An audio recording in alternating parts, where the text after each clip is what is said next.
사도행전 2장 1절부터 13절입니다. 오늘 본문의 말씀의 제목은 오순절 성령 강림의 의미라는 제목으로 하나님 말씀을 상고하겠습니다. 우리 주님께서는 주님의 그 구속사역, 십자가 대속의 사역을 다 마무리하시고 부활 승천하셨습니다.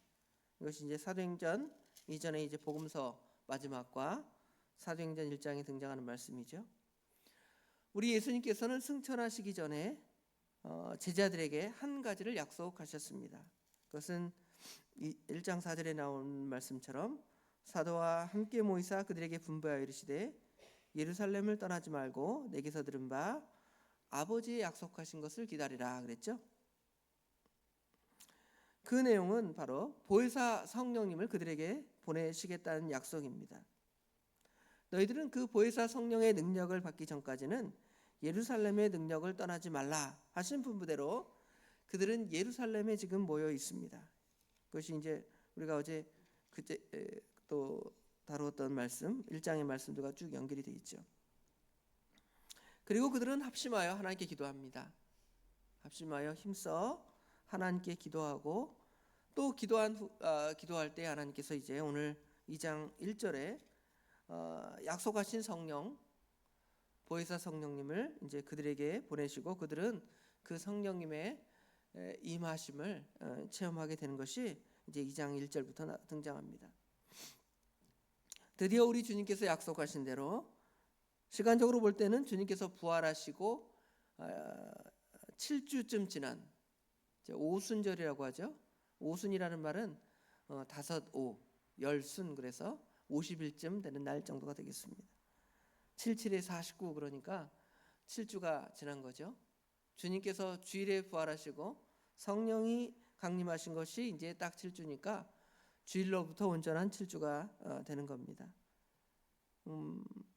또 주님께서 승천하신 시점으로 생각할 때는 약 열흘 정도가 지난 후에 보혜사 성령이 그들에게 강림하셨습니다. 1절에는 그 시간적 배경이 등장을 하죠. 오순절 날이 이름에 그랬죠.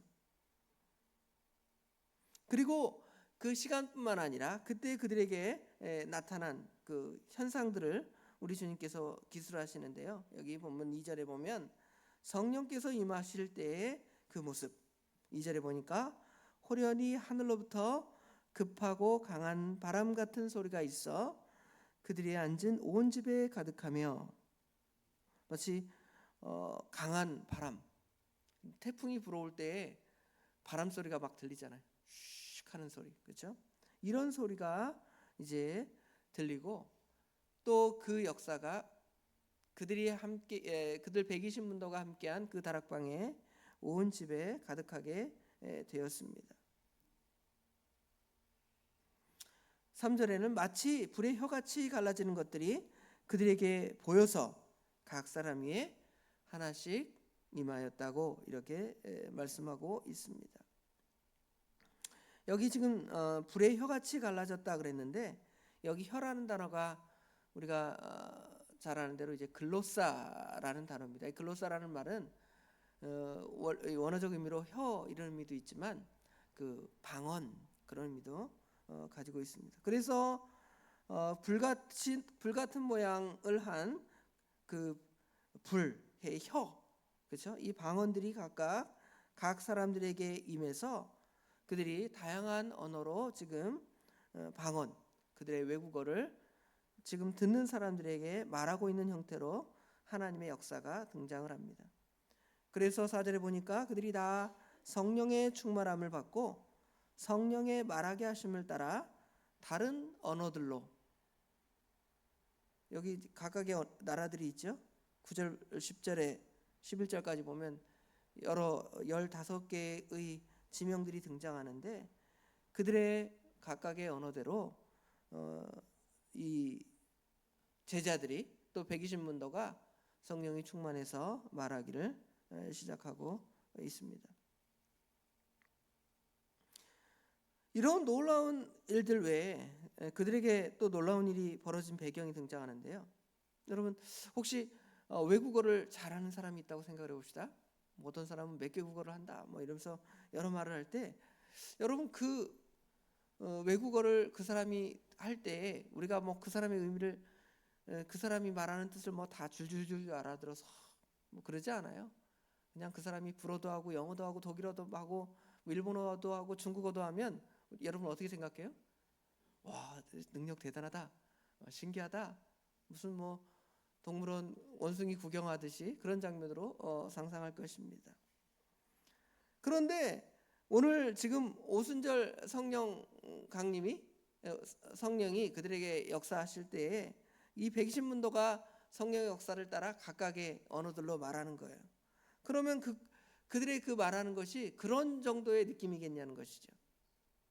그것이 아니라 마치 유엔에서 어떤 대사가 말을 막 합니다.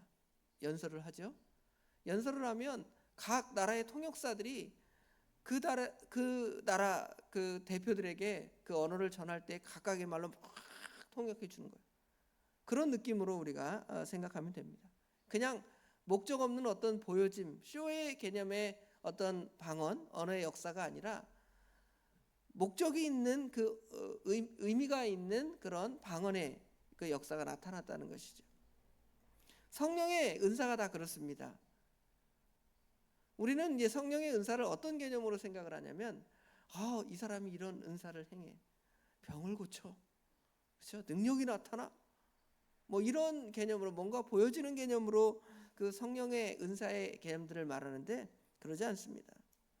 성령의 은사는 다 그 의미가 있이 그것을 통하여 하나님의 놀라운 일들을 감당하고 드러내도록 하나님께서는 그 일을 행하심을 알 수가 있습니다. 그래서 사람들이 그냥 이 놀라는 장면이 신기해하는 그런 모습이 아니라 왜 이런 일이 일어났을까 하는 의구심과 함께 이거는 그냥 사람이 어떤 능력으로 되어지는 것이 아니다라는 그런 느낌까지도 그들이 받게 됨을 알 수가 있습니다.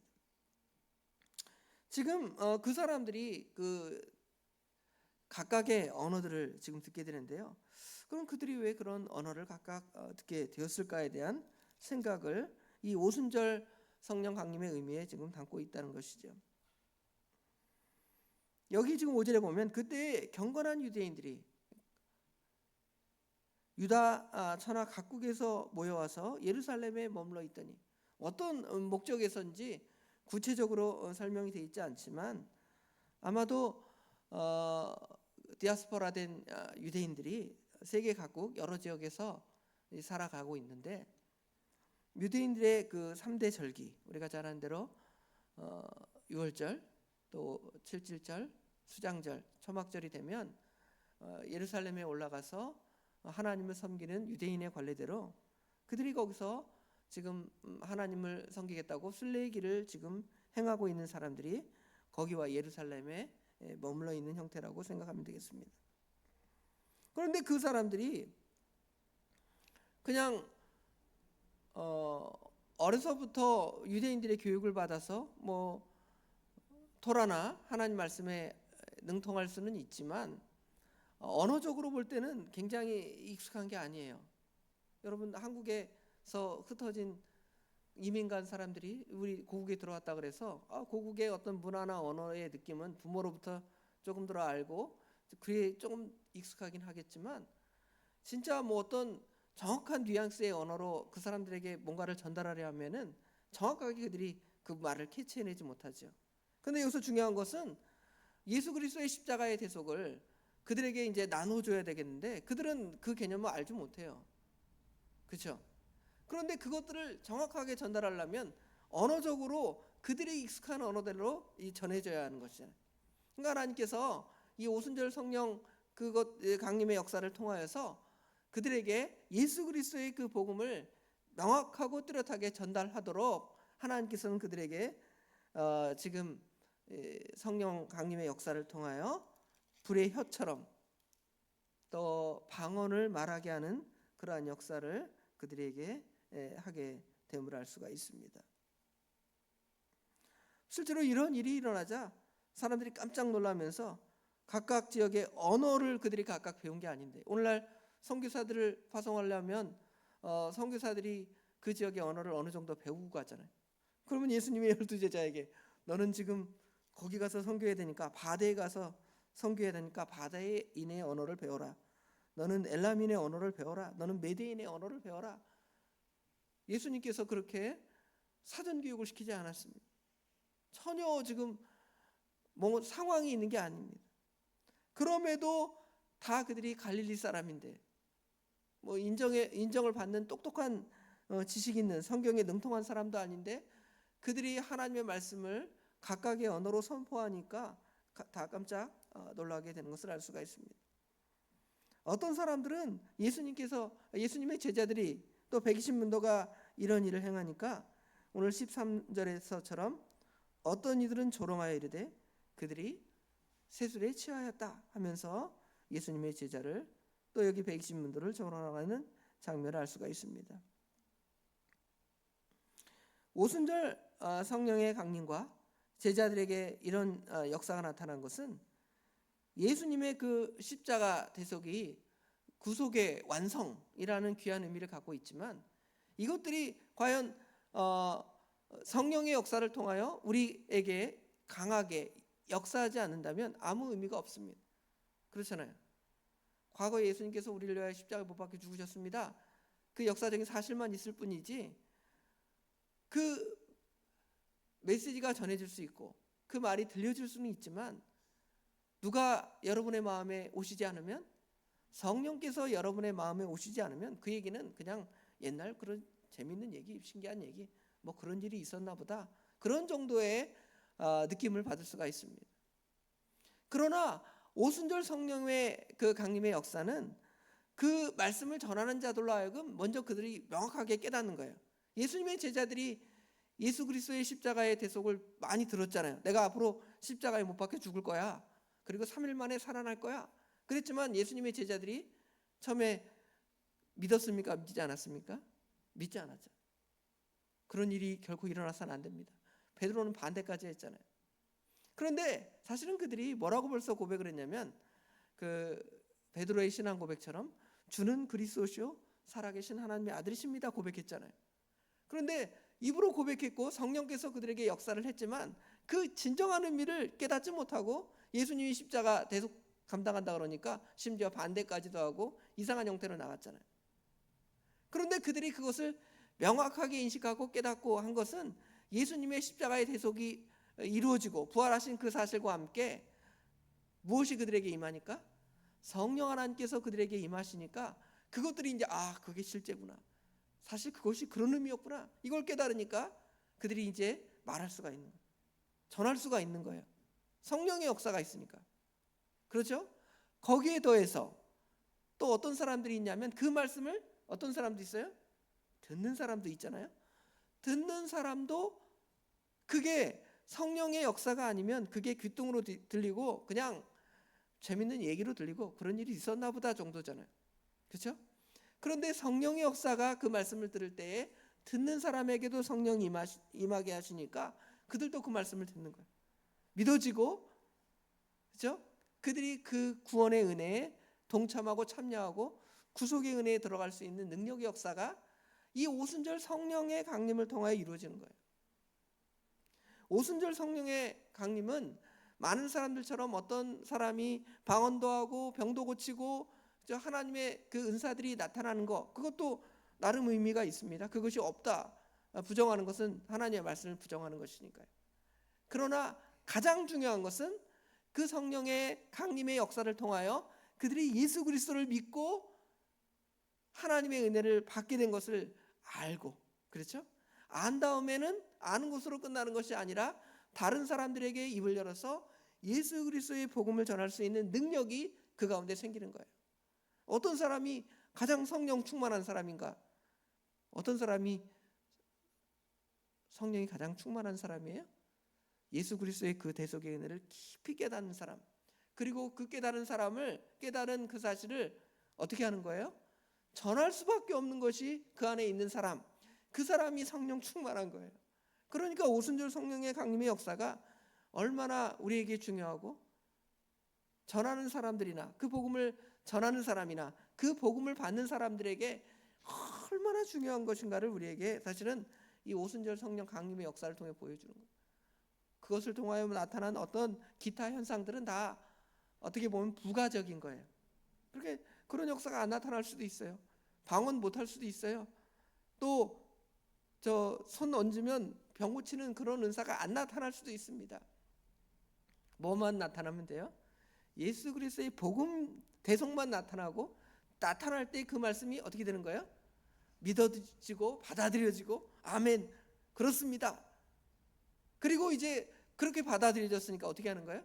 여러분도 여러분의 집에 가서, 여러분의 동네에 가서, 여러분의 가정에 가서 예수 그리스도의 복음을, 예수님의 십자가의 도를 아니 전할 수 없게 하는 것이 바로 성령 강림의 역사인 것입니다. 오늘 그런 역사가 이들 가운데 나타나서 사실은 그 많은 사람들이 모였는데 그들에게 예수님의 복음을 어떻게 전하겠어요? 저 외국인에게 무슨 말 하겠어요? 이태원에 가서 외국인 만났는데 말하면 말도 안 통하는 사람에게 어떻게 복음을 전하겠어요? 하나님께서 그들에게 은사를 주셔서 그렇게 감당했잖아요. 여러분에게 이런 하나님의 은혜를 주신 줄을 깨닫고 오순절 성령의 강림의 역사가 그때만 그렇게 임하는 것이 아니라 오늘날 예수를 믿는 모든 성도들에게도 임해서 이런 놀라운 일을 여러분에게 행하게 하시는 줄을 여러분이 깨닫고, 여러분 혹시 복음을 어떻게 전할까? 또 내가 뭐라고 말하지? 그럴 때 어떻게 해야 되겠습니까? 어떻게 해야 돼요? 기도하면 돼요. 기도하는 자에게 성령께서 능력을 주시고 말할 수 있는 힘을 주시는 거 아닙니까? 내가 그 사람에게 전도해야 되겠는데 내가 그 사람에게 뭐라고 말해야 되지? 하면서 뭐 하지 않아요? 기도하지 않으면 어떻게 복음을 전하겠습니까? 예수님의 제자들도 성령을 받기 위해서 기도했고 또 복음 전파를 위해서 기도했잖아요. 이 새벽 시간에도 여러분이 나와서 기도하는 이유가 무엇입니까? 뭐 세상에 믿지 않는 자들처럼 물 떠놓고 막 빌어서 복 받기를 구하는 그런 거 아니잖아요. 그렇죠? 예수 그리스도의 복음을 받았으니까 내가 어떻게 복음을 전할까요? 내가 어떻게 하나님 말씀대로 살아갈까요? 하나님께 그런 능력을 여러분이 구하고 기도하는 것입니다. 그러면 그 성령께서 여러분에게 임해서 그 일을 감당할 수 있는 능력을 주시는 거예요. 사도행전 1장 8절 오직 성령이 너희에게 임하시면 너희가 권능을 받고 예루살렘과 온 유대와 사마리아와 땅끝까지 이르러 내 증인이 되리라. 오늘 하루도 주님의 증인된 삶을 살아가는 저와 우리 도봉의 모든 성도들이 되시길 주님의 이름으로 축원합니다. 이 시간 통성으로 잠깐 기도하겠는데요. 우리가 늘 지금 중요하게 기도하는 기도의 제목은 우리 성전 수리 이거 잘 마무리될 수 있도록, 그다음에 다음 주에 있을 입당 감사 예배 잘 하나님의 뜻 가운데 차질이 없도록 우리가 합심하여 기도해 주셨으면 감사하겠고요. 그다음에 성도들 가운데 어려움 당하는 성도들을 위해서 같이 합심하여 기도해 주셨으면 감사하겠습니다. 기도하겠습니다. 아버지 하나님, 은혜와 사랑을 진심으로 감사합니다. 지난밤에도 저희들을 주님의 품 안에 보호해 주셨다가 저희들의 단잠을 깨워 주시고 하나님께 나와 예배하며 하루를 말씀과 기도와 찬양으로 하루를 시작할 수 있도록 은혜와 복을 주신 것 참으로 감사합니다. 특별히 아버지 하나님, 사도행전 2장 1절부터 오늘 본문 말씀을 통하여 오순절 성령 강림의 역사를 아버지 하나님 배우게 하시고 그것이 우리에게 어떤 의미가 있는지를 또 깨닫게 하시는 아버지 하나님, 은혜와 사랑을 진심으로 감사합니다. 아버지 하나님, 우리 예수님께서 십자가에 못 박혀 죽으셨다가 부활하신 후에 제자들에게 나타나셔서 너희들은 이 예루살렘에 머물며 약속하신 성령을 기다리라고 그렇게 명령하셨을 때에 그들이 그 말씀을 순종해서 주님께 기도하고 전심으로 하나님께 나왔고, 또 아버지 하나님 기다릴 때 하나님께서 약속하신 성령을 그들에게 보내주셨고, 그들은 아버지 하나님 우리 주님의 십자가의 대속과 부활을 지금 그 말을 듣지 못하는 사람들에게, 그 언어를 깨닫지 못하는 사람들에게 아버지 하나님 방언을 통하여 아버지 하나님 그 말씀을 선포하게 하시고 듣게 하시는 놀라운 역사가 나타나게 되었음을 우리 오늘 말씀을 통해 배우게 되었습니다. 아버지 하나님, 우리에게 성령을 주신 것은 성령으로 하여금 우리가 예수가 주시다는, 예수님은 우리의 주님이시다라는 사실을 고백하는 것과 그 사실을 다른 사람들에게 전할 수 있는 능력을 우리에게 주신 줄을 깨닫게 하신 것 참으로 감사합니다. 우리가 이 은혜를 받았사오니 그 말씀대로 아버지 하나님, 다른 사람들에게 복음 전파하는 그 일에 힘을 다할 수 있도록 지혜와 능력을 덧입혀 주시옵소서. 하나님께서 우리 도봉교를 사랑하셔서 아버지 하나님, 지난 55년 동안 하나님의 귀한 복음 전파의 기관으로 놀라운 생명의 역사에 아버지 하나님 참여하게 하셨다가 아버지 하나님, 근본의 성전 수리를 통하여 다시금 제2의 도약기를 우리에게 허락하신 아버지 하나님, 은혜와 사랑을 진심으로 감사합니다. 온 성도가 합심하여 이 일을 감당하였사오니 하나님께서 그 일을 끝까지 잘 마무리할 수 있도록 지혜와 능력과 모든 것들을 더하여 주시옵소서. 또 아버지 하나님, 이 일을 감당하는 우리 조진호 대표와 모든 아버지 하나님 일꾼들에게 지혜와 명철함을 주시고 아무 어려움 없도록 그 일을 진행하게 하시되, 특별히 방해하는 자들이 일어나지 아니하도록 우리 하나님께서 친히 아버지 하나님 역사하여 주시옵소서. 아버지 하나님, 또한 우리 성도들 가운데 어려움을 당하는 성도들이 있습니다. 몸의 질병으로, 물질적인 문제로, 우리가 알지 못하는 수많은 문제로 고통당하고 있사오니 우리 하나님께서 그들을 찾아가 주시며 해결하여 주시며 하나님의 복된 방법으로 그들에게 그 문제를 주님께 맡기고 기도하게 하시되, 아버지 하나님, 때가 되어 아버지 하나님 날마다 기도의 응답을 받으며 그 아버지 하나님 문제가 주님의 뜻 가운데 아버지 하나님 잘 해결되고 이루어지는 역사가 나타나도록 우리 하나님께서 친히 역사해 주시옵소서. 다음 주에 있을 입당 예배를 위해 기도합니다. 아버지 하나님, 저희가 아버지 하나님 주님의 뜻 가운데 이 일을 준비하고 계획하였사오니 하나님께서 함께하여 주셔서 잘 이루어지도록 우리 하나님께서 그 앞과 끝을 주장하여 주시며, 날씨뿐만 아니라 아버지 하나님 음식 준비, 또 주차하는 문제, 아버지 하나님 그 다음에 교회의 모든 시설, 이런 모든 것들이 잘 이루어지고 순조롭게 진행되어서 그 일에 부족함이나 어려움 없도록 우리 하나님께서 그 일이 잘 진행되도록 성령 하나님께서 친히 역사해 주시옵소서. 오늘 하루 또 주님께서 주셨사오니 아버지 하나님, 주님이 주신 그날을 성실하게 하나님 기뻐하시는 뜻을 따라 살아갈 수 있도록 우리 하나님 친히 도와주시옵소서. 모든 것 주님께 맡깁니다. 우리 주님께서 함께 하실 줄 믿사오고 예수님의 이름으로 간절히 기도드리옵나이다. 아멘.